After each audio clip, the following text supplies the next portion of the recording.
To you, the American Institute of Human Rights. American Institute of Human Rights, they just come back from diplomatic missions at the United Nations on our behalf. Yes, they have. Let's give them a hand.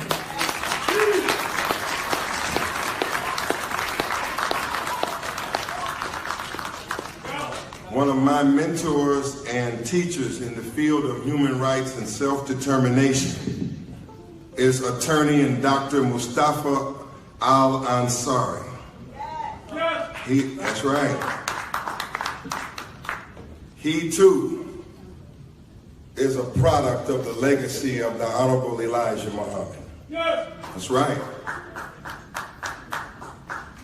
He too, Mr. Ansari, is from that legacy. Mustafa Ansari, he too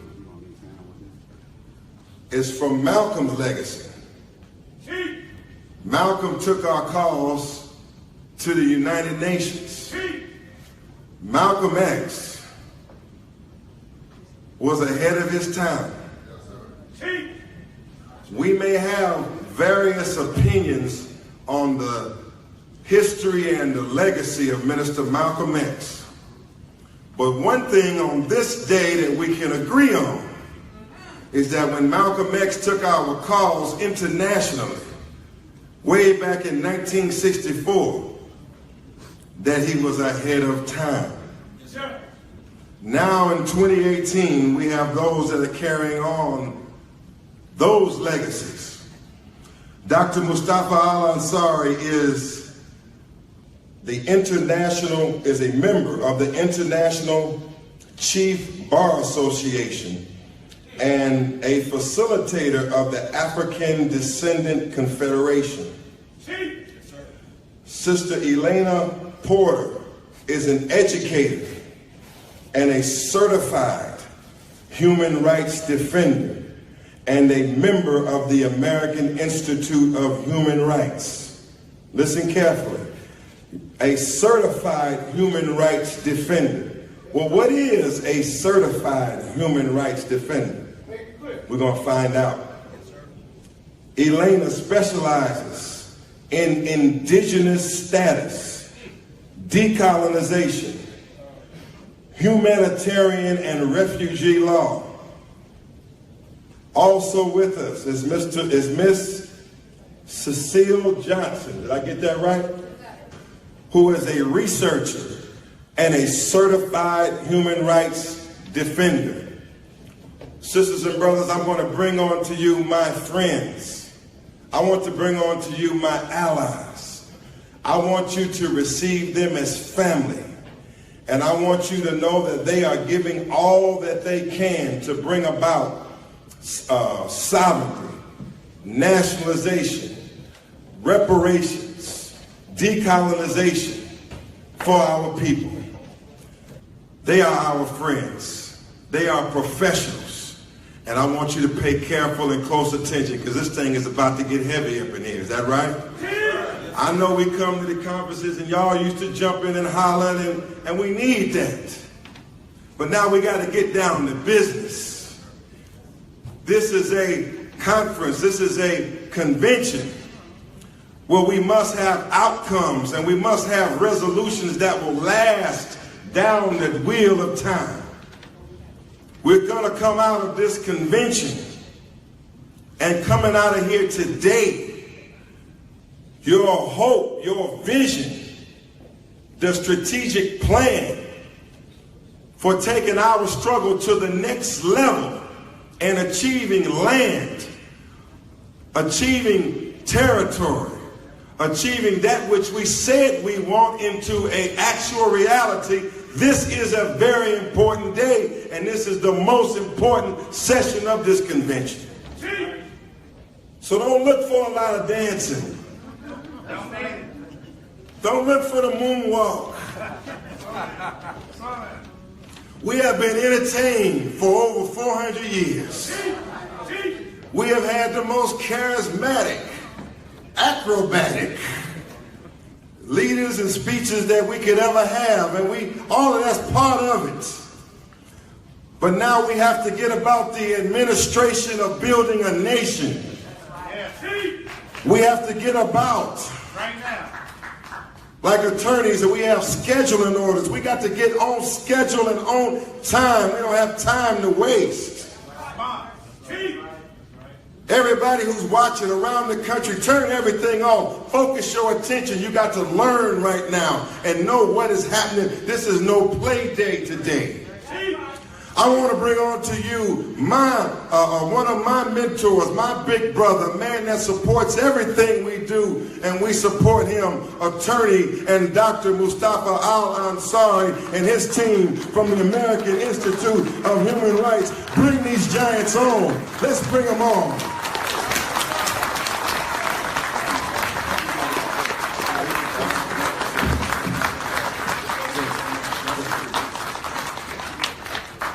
Greetings and peace to everyone. Halito, Abaragani, Shalom, Salam Alaikum. I'll explain later as to why I used all of that, although all of those greetings, because we are multiple ethnic people. We look through the crowd, we have all hues, we have many nations and running through our veins. And we'll explain as we go along, because that's going to be a part of the solution called indigenous rights, which is a very heavy, absolute right to Aboriginal land.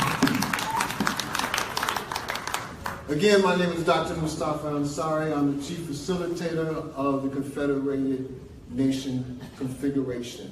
What we're doing is reconfiguring our relationship with the United States, and we have the absolute right, you've heard it, that we have the absolute right to self-determination.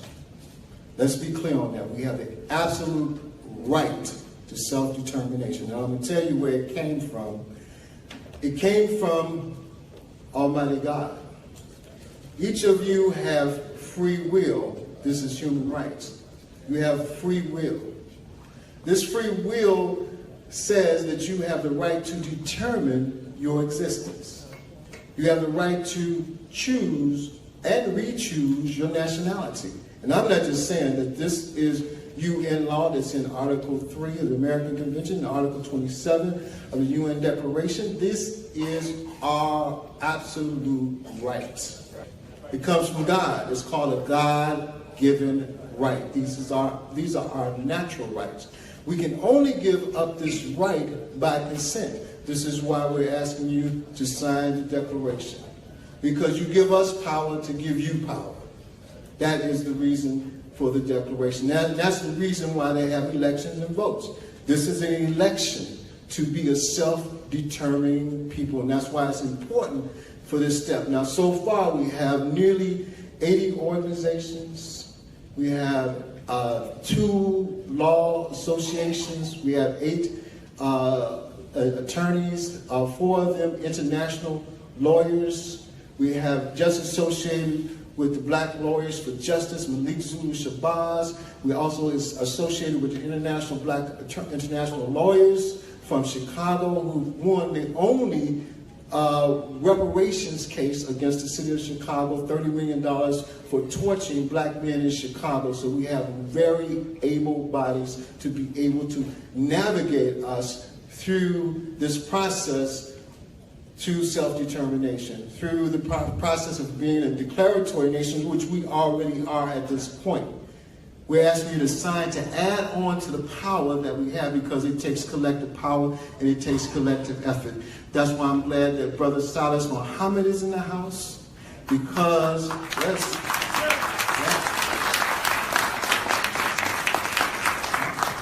this brother has been going to the United Nations for the last 15 years. He didn't have to do that. He did that so that we can be in the place that we are in at the present time. Yes, sir. We are happy to have all of you here to participate with this process. It's going to take a joint effort, a collective effort. It's going to take a collective effort of the Moors, who are confederating. We have several Moors in the house. Raise your hand from Florida. Prince Jamal from Florida. Came all the way from Florida. We have Moors here. We've been talking. We're going to confederate. We have several Muslim groups. We have 8 Black Indian nations. Yes, yeah, we do. And we just came back from the United Nations with an ability to create a great confederation with many of our native people. Now, I'm going to tell you something right now about our history so that you understand why I greeted you in several different languages. We are indigenous to this country. What this means is that the first population wave into the Americas was an African population. We're talking about 30 to 60,000 years ago. That's right. We have, and I'm not telling you from my just definition, I'm talking about scientific fact, the best evidence. And Malik Zulu Shabazz can tell you about the best evidence rule. The best evidence is the actual body. We have the body of an ancient African woman and 13 of her relatives that was down 13 tons down under the ground in Brazil. This was 1975. So I understand that between where we came from, and I was a member of the Nation of Islam and a member of the Elijah Muhammad, and studied very well. Science changes a lot, just like law. Law changes every day. Every time that these guys go up to the White House and go around the Congress and they enact a law, it changes every day. Every time the UN goes into session and comes out with another understanding, another rule, it changes. So what changed in 1975 is a discovery of these ancient bones. So now we had to reevaluate and readjust to have an understanding that the people called Indians are us. We made them.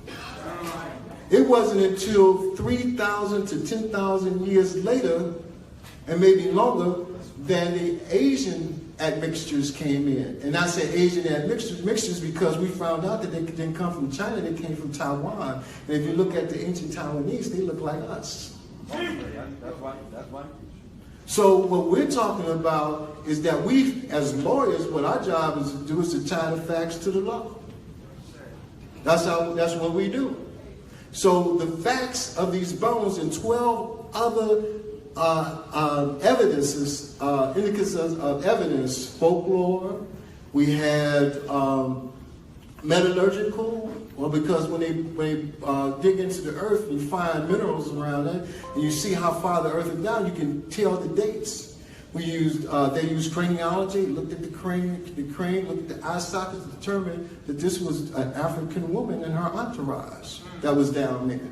In fact, if we dig down here, in this ground here, up under us, right at the stage, maybe in about 2 layers, we'll see the last transatlantic wave of our African ancestors under this earth right here.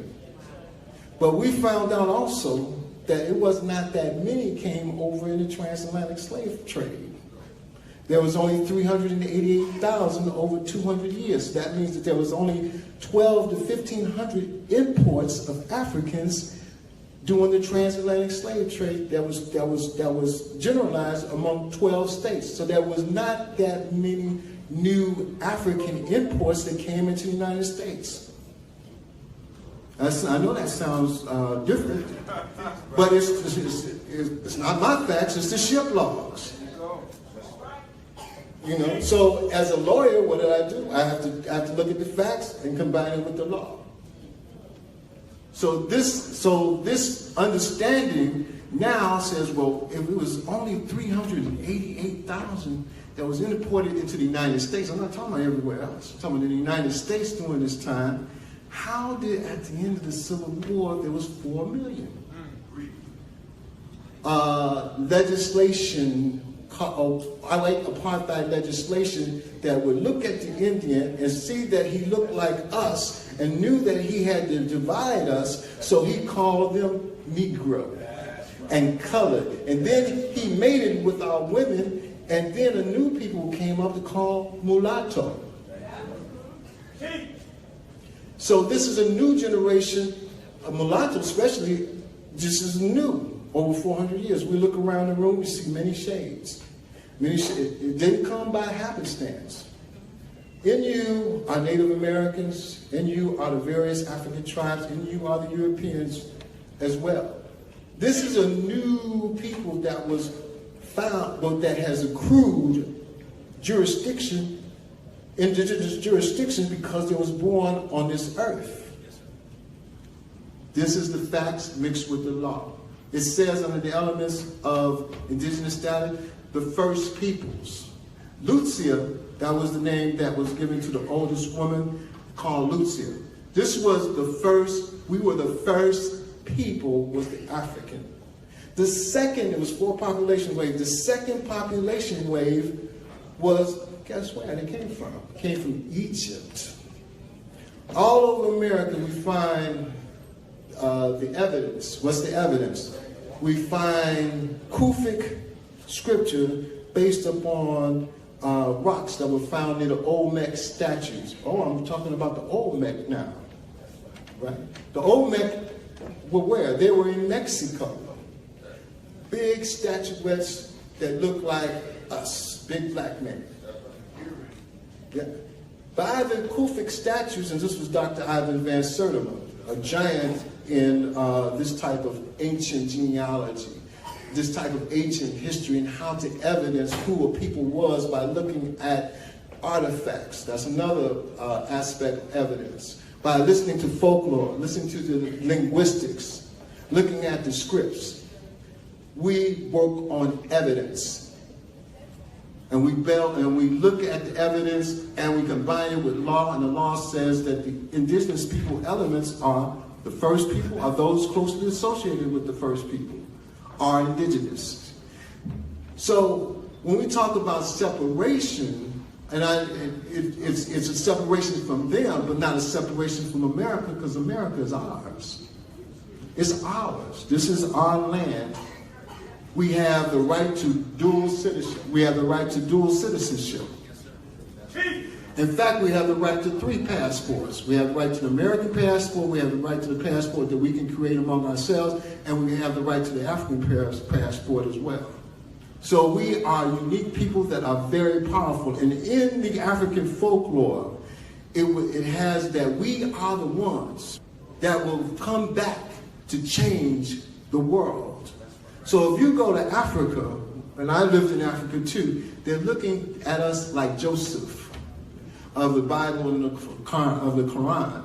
It says that was sold into slavery, but then became prominent and knowledgeable, and then came back to help. That's in the African folklore.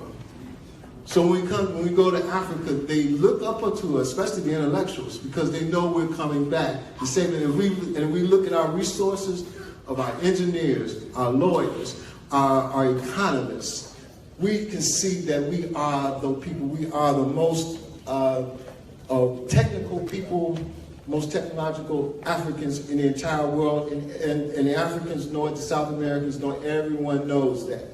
So what we're doing today is the fulfillment of destiny that's inevitable.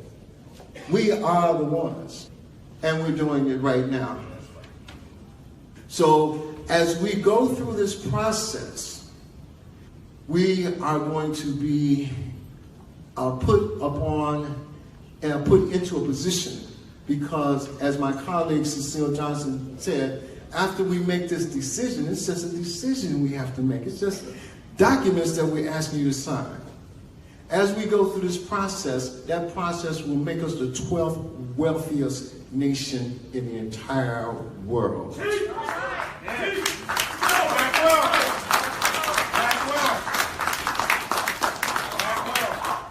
We may be poor individually, but collectively we're very wealthy. And so because of that, we have configured a strategy, a political strategy. One of my talents is that I'm a political strategist. We have configured a confederation that would include all of you and all of us that are on the stage, Moors, Muslims, Hebrew Israelites, as long as you are African descendants, you are part, or could be part of the confederation based upon your consent. That is power. So what we come is to give power. So we are now into exploring the United Nations development practices of self-determination to be able to get into this position. Next slide, please. The United Nations Development Assistant participants in this process will be our confederated government of Afro-descendants, our African descendants, either one, same, synonymous. It would be the UN country team that would assist us in bringing the United States to the table, because these are three-party associations. So now we talk not superior to inferior, but government to government, man to man, woman to woman. We are equals. The three goals of the UNDAF is to solidify our indigenous status, which gives us unfettered right to land, because Aboriginal indigenous people will have a superior right to the land. Why? Because the colonialists are belligerent occupiers of our land. So we have the superior title to this land that we're on right now, that this White House sits on. This is our land. Yes. We have the right to it. And and this is what our negotiations and our reparative measures are going to come out of. This is the process of reparations called self-repair. When you sign on that you want the right to self-determination, you are self-repairing yourself for now and for generations to come. This is permanent. This is permanent. No going back. This is permanent. Our right to self-determination will include an economic development plan that will be developed by our sitting parliament, which is called parliamentary leadership, no more one-man leadership. This will be a parliamentary leadership, a very grown-up, modern way to do business, especially when we're talking about 42 million people. We need a lot of minds on this to find out and understand how to repair us from what my brother Silky Slim says so eloquently, from that kind of disaster to being able to sustain the position of the 12th wealthiest nation in the world. To go up that far has to have a plan. So first, the Confederation deals with internal recognition as indigenous people and with all other indigenous peoples. So we have other indigenous tribes that have documented more documents than we have been allowed to gather. We have a relationship with the United States, arm to arm, man to man, across the table from relationship. No more man to boy calling us at 60 years old a boy. No, we have a man-to-man relationship that is strong. Why? Because there's 42 million of us, and we can sit and unseat whoever's sitting in that White House. Because we got a block vote, we have dual citizenship. So we have the power to seat and unseat governors. So now we're extremely strong. We can sit and unseat Supreme and have influence over who's going to be in the Supreme Court, who's going to be in Congress. This is what they're scared of, is that we'll finally wake up and get ourselves together and understand our power. So what we come to today with this configuration of confederation is power. This gives us tremendous power. So we're talking about political and economic self-determination, the creation of an autonomous legislative body, our parliament, and a standing now to bring our reparations claims. We never had that before. We never had, every time that anyone attempted to go to a court or to the United Nations, they said, well, who do you represent? How can you represent them? You don't have standing. Who gave you the authority to represent them? this paper that we're sending around gives us the authority or the standing to represent our entire confederated nation. So now we can bring claims, something that has been barred to us because of our misunderstanding of how to do this. Next slide, please. The constitutional structure, and this could be changed by our parliament, but we are looking to sit a National Assembly, have state consultative assemblies. This means that in every state, from Illinois to Alaska to Florida to California, will have a state legislature that will send a member or two to the federal legislature, which is our governing body, federal governing body. The states would govern themselves, and we would federally have federal authority on issues that we can rule on. We have a Supreme Court. We have to have a court. So we have a Court of Appeals, and we have various state courts. This was my teacher. This was a contemporary of the Honorable Haj Malik Shabazz.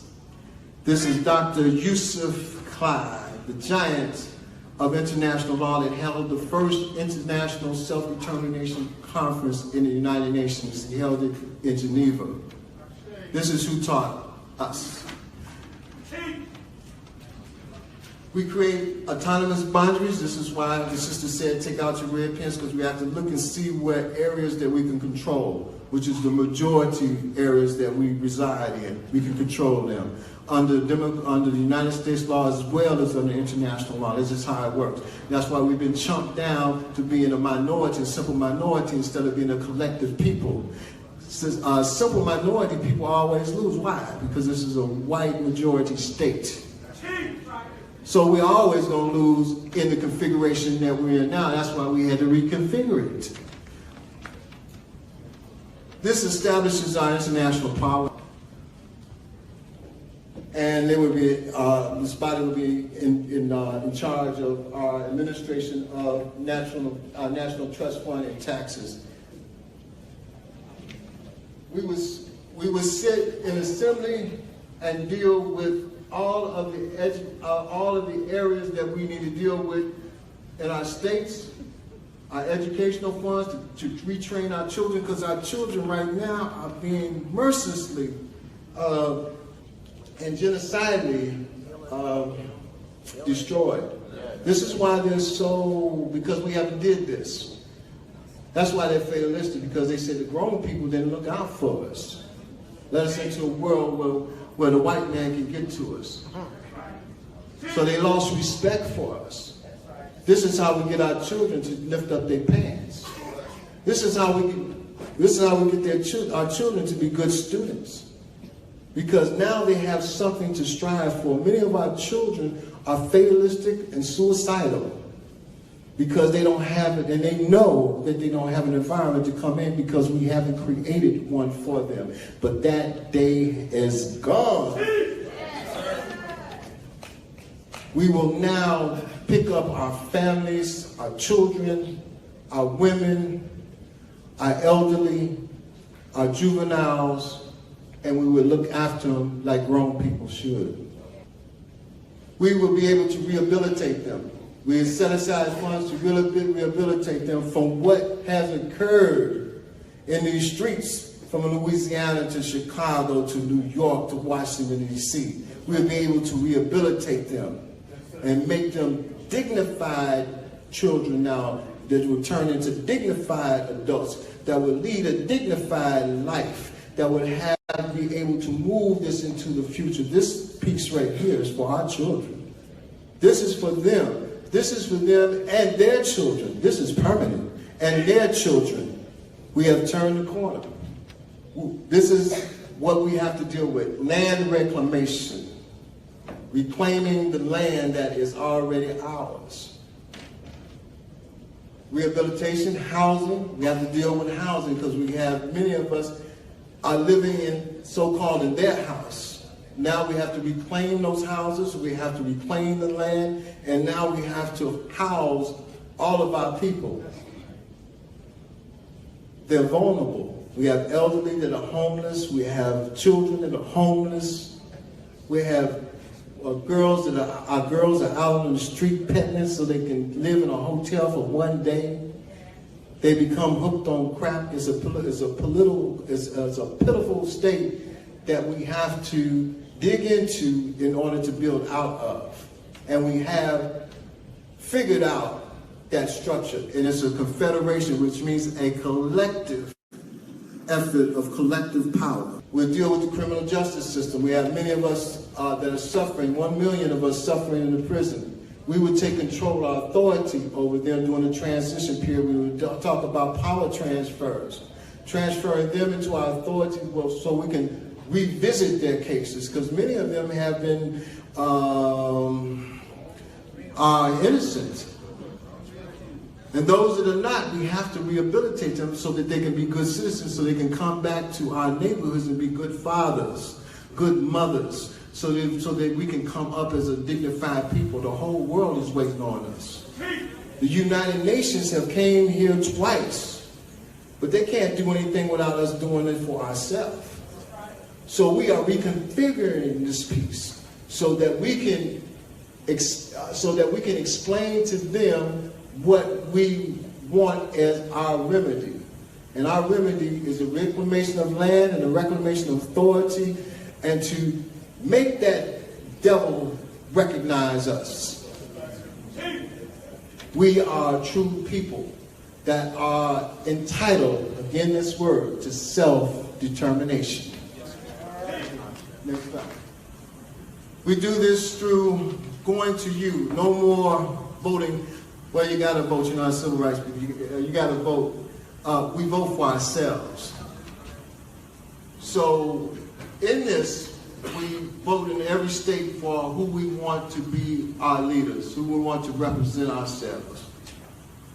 And we have in each state of our confederation a way to look out and to negotiate who is going to be and what measures should be taken by our election. So we elect the people or the person in every city and state that you think can do the job.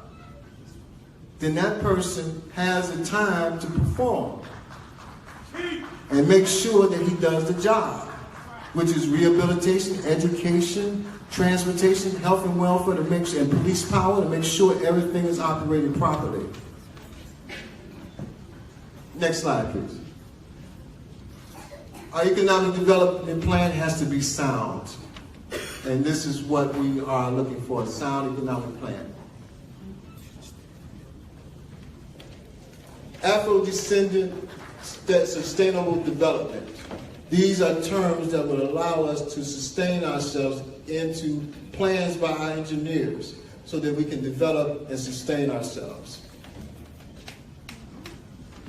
This process will deal with not only our farming areas, but our urban areas. It's a total plan.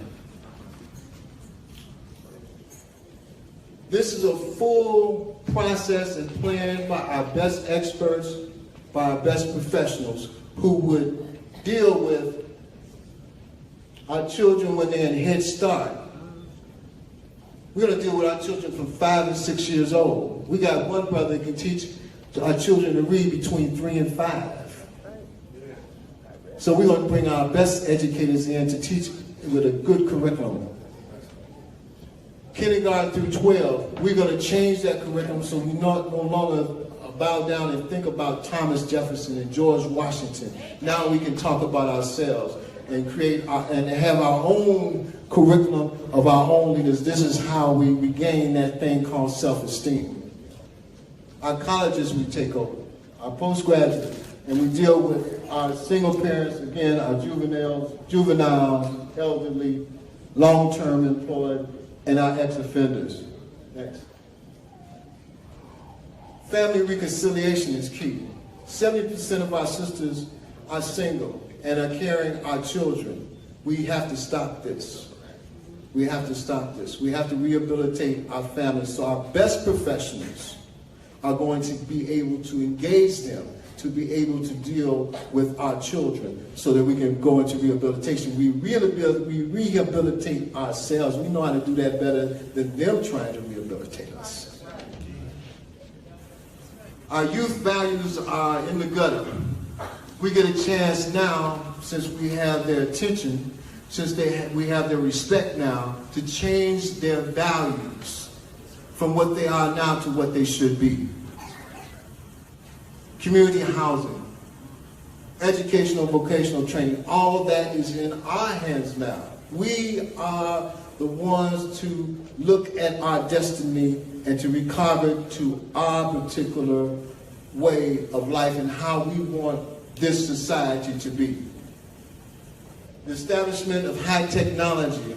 We have a lot of scientists that can create energy from the sun, can store it in batteries that can outlast the current batteries that are on the market. We have them now, I know them personally, that can spray down roads with a hose that are permeable to sand and to water and last for 50 years. We have that technology with our scientists right now, our black scientists, our African descendant scientists right now.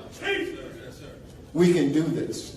And we are going to do this as a model to our entire world in Africa, South America, Central America. We are the ones. We are the ones.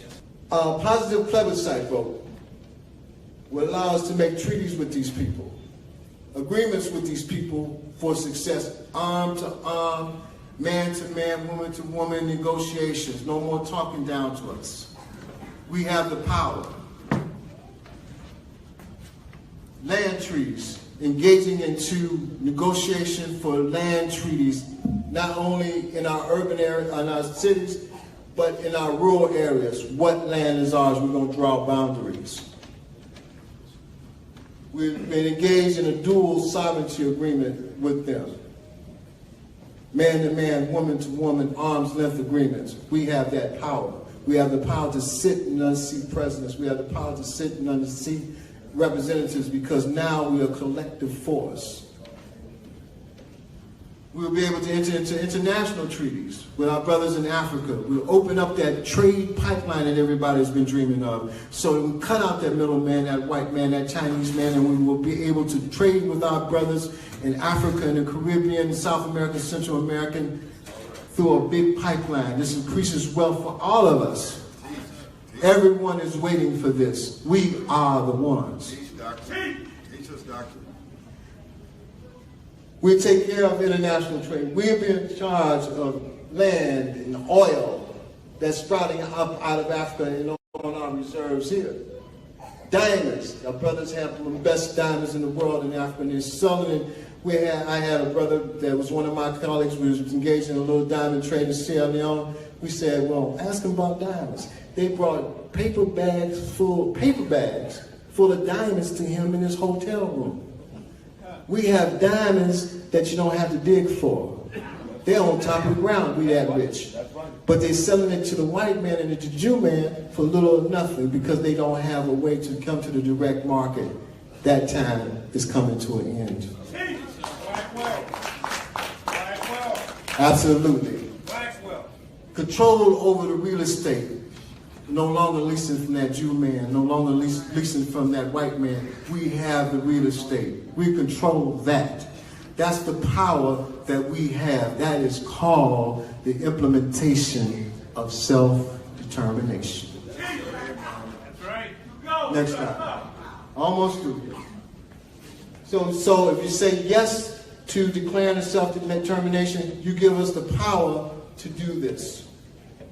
You give us the power, we give you back the power to do this, to change things, to reconfigure this, to go around that man and go directly to all the other nations in the world. It may be 50 nations that are European, but that means that there's 143 that are not, that we know will vote for us. We have a clear win. We have no problem with winning. We just haven't been able to get up to the courthouse, to the rostrum, because we didn't have standing. But now we will have standing. Next. We would have the ability to use the General Assembly in the United Nations and courts to pursue any kind of impediments or any bars from the United States if they try to say no to us. That's not a final no anymore. The buck doesn't stop at the Supreme Court anymore. That is out. We go straight to the United Nations, which is a new court, and most of them look like us. So no more foolishness. This is why they're against the United Nations. All the United Nations can't do it, because they know that they lose there. They may win here in that house, in that White House, but they don't lose in the United Nations. We can do that. We have our brothers in African, Asian, Islamic countries there who are waiting to vote for us. The UN Working Group Geneva is waiting to intercede in our behalf. We need standing. Give us standing. We will give you the power. We will change what we are doing now into what we could be, which is the 12th wealthiest nation in the world, and be a dignified people. Give us that power.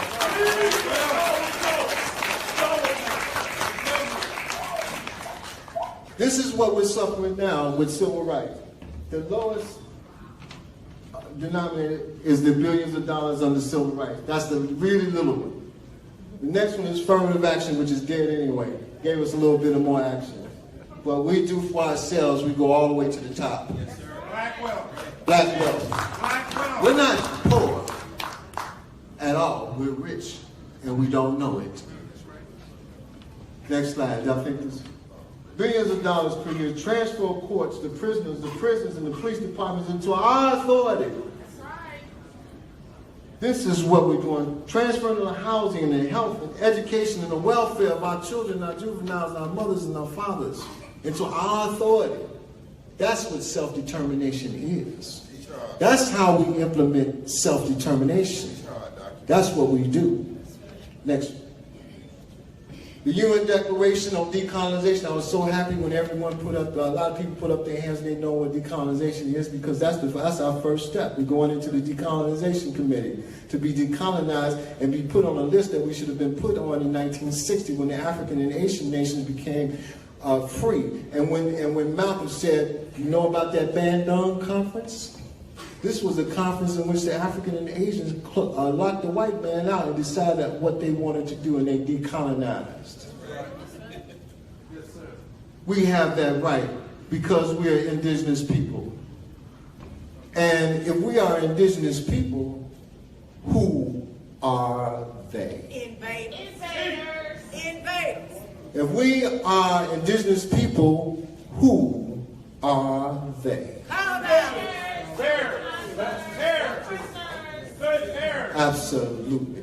We decolonize, and we're filing in October. We're going to be at the hearing in October to be put on that list. The Convention on Civil and Political Rights, all of the conventions give us the right, the inherent right, understand our government right to self-determination. We're going to exercise it. This is under international laws and rights and protections that are totally in our favor. Next. This is an advanced level. We're going to have a panel discussion afterwards, questions and answers afterwards. We're here to answer all your questions. We know the process backwards and forwards. We know the implementations, we know the steps, and this is what has been lacking, and this is what we provide. And we are training, and our aim is to be able to seek 40 more attorneys and 120 to 200 more UN human rights monitors. So our lawyers, we're going after them to be retrained, and our monitors who have advanced criminal justice degrees, who have advanced political science degrees, we want to retrain them so that they can monitor the human rights violations, report back to us so that we can resolve these issues. We have the power. We have the power.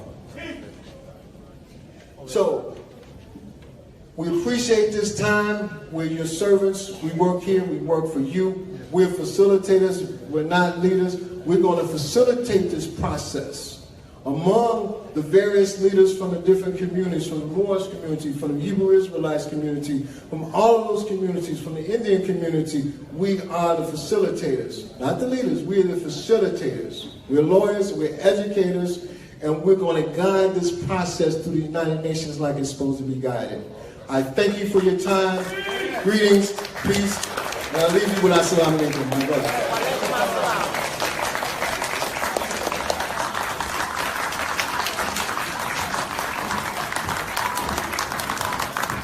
Get on your feet and give them a round of applause.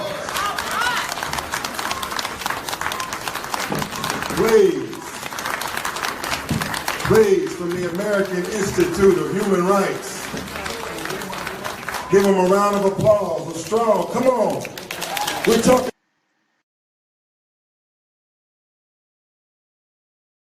If you like what you've heard, here are 5 things you can do to get involved and speed up our process for self-determination. Please sign up today. Your signature will help change our destiny. Declare your consent for self-determination and request for decolonization. Email a picture or PDF of your signed form to adselfdetermination@protonmail.com.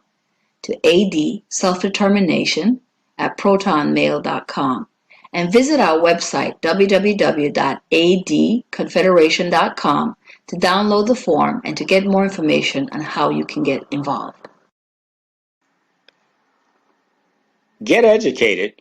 Read our new book, The Process, Civil Rights to Human Rights.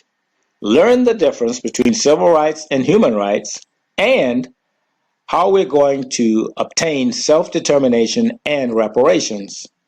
To order your copy, please visit adconfederation.com. Learn how to become a certified human rights monitor.